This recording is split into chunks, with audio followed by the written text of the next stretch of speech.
জাতীয় খাদ্য নিরাপত্তা মিশন প্রকল্পের মাধ্যমে দামছড়া এলাকায় রবি মরশুমে সফল ভুট্টা চাষ।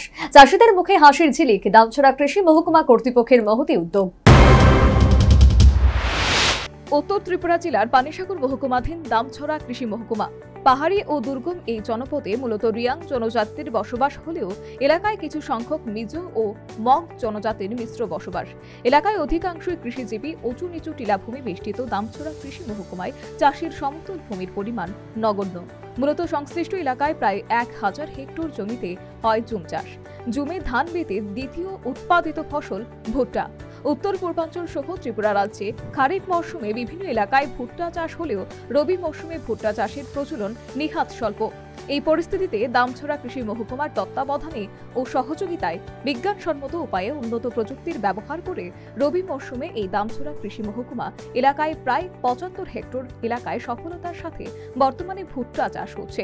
কার্যত লঙ্গাই নদীর অববাহিকায় কাছারিছড়া, দামছড়া আর এর মনাছড়া ভিজিতে ভুট্টা চাষ করে এখন সংশ্লিষ্ট চাষিরা লাভের সম্মুখীন। কার্যত কৃষি দপ্তর থেকে ভর্তুকি মূল্যে পাম্প সেট প্রদান সংশ্লিষ্ট চাষিদের হ্রাসের ক্ষেত্রে অধিক সহায়তা হলো। উপরন্তু দপ্তর থেকে চাষিদের দেওয়া হচ্ছে উন্নত মানের ভুট্টা বীজ, সার ও আর্থিক সহায়তা। এতে উৎসাহিত হয়ে 5 কানি জমিতে ভুট্টা চাষ করছেন বলে জানালেন কাছারিছড়ার জনৈকা চাষি। আমরা কাছারিছড়া বাড়ি, আমরা মকই করে, মকই আরো 2-3 মাস লাগবো। 2-3 মাস হইলে আমরা বাজারও বিক্রি করতো। বিক্রি করে আমরা 20,000 মতন পাইব। আপনি কয় কানিতে মকই লাগিয়েছেন? 5 কানি করছে। জলের কিভাবে দিচ্ছেন? জল ওই নদী থেকে টোটো লাগে। আপনারা যে মকই চাষ করছেন, কৃষি দপ্তরের কর্মীরা কি আপনার এই মকই খেতে এসে দেখাশোনা করে? শুধু তাই নয়, এই রবি মৌসুমে ভুট্টা চাষ করে প্রতি কানিতে লাভের অঙ্ক 15 থেকে 20,000 টাকা বলে জানালেন অপর এক চাষি। নাম পেঙ্গিরি মগ। আমরা কাছারিছড়াতে বাঁশ ক্ষেত করি, মানে আমরা মকই ক্ষেত করি বা যেসব করি, মানে আমরা প্রফিট জনক করতেছে। আমরা খালি মকই ক্ষেত করতেছে আর কি।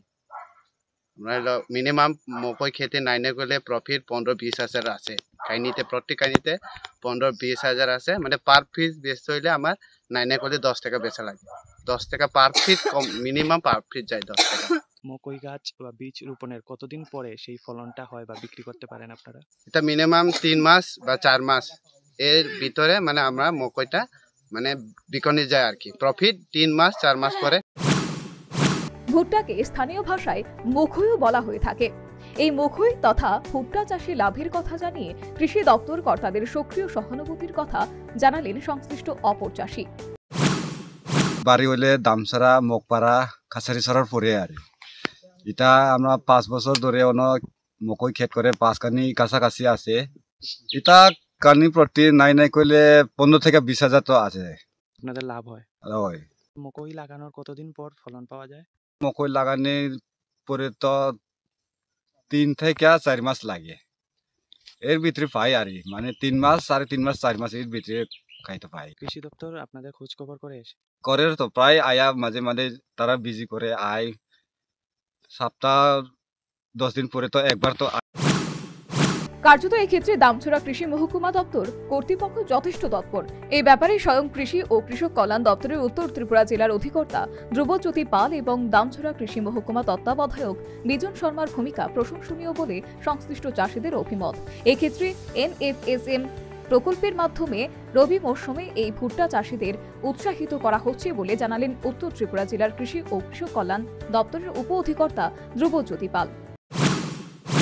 আমরা NFSM এর থ্রুতে যে রবি মেইজ কাল্টিভেশন এটা করছি উত্তর ত্রিপুরা জেলার দামছড়া এগ্রি সাব ডিভিশনের মগপাড়া এরিয়াতে।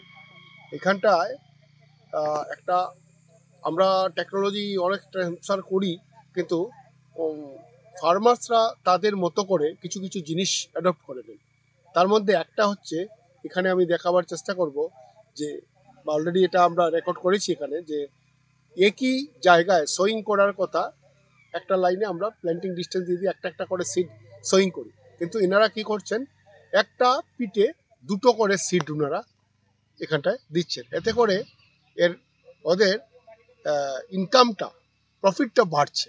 কারণ এক একটা গাছে অন্তত 2টো করে যদি কপ পায় এখানে অবশ্য মেজ গ্রেন হিসাবে ওরা বিক্রি করেন না, ওদের সেল সিস্টেমটা হচ্ছে কি কপ, একটা কপ পার কপ 10 টাকা। এখান থেকেই ওরা যারা কেনার ব্যবসায়ীরা। উপরন্তু দামছড়া কৃষি মহকুমার উদ্যোগে এই বছর ভুট্টা গাছ ফুডার হিসেবে বিক্রি করার জন্য বেসরকারি সংস্থার সাথে চাষিদের সমন্বয় সাধন করে দেওয়া হয়েছে। ফল সংগ্রহের পর ওই বেসরকারি সংস্থা চাষিদের কাছ থেকে সেই সব পরিত্যক্ত গাছ 3 টাকা কেজি দরে কিনে নিয়ে যাবে। এতে এবার চাষিদের কানি প্রতি আরও 8 থেকে 9 হাজার টাকা অতিরিক্ত মুনাফা অর্জনের সম্ভাবনা প্রবল, যা চাষিদের বাড়তি প্রাপ্তি জুটবে। আক্ষরিক অর্থে SFNM প্রকল্পের মাধ্যমে রবি মৌসুমে ভুট্টা চাষ করে দামছড়া কৃষি মহকুমার ভুট্টা চাষিরা লাভের সম্মুখীন। এক্ষেত্রে দামছড়া কৃষি মহকুমা কর্তৃপক্ষের ভূমিকা প্রশংসনীয় বলে সংশ্লিষ্ট চাষি এবং বিশেষজ্ঞদের অভিমত। Bureau report, news vanguard.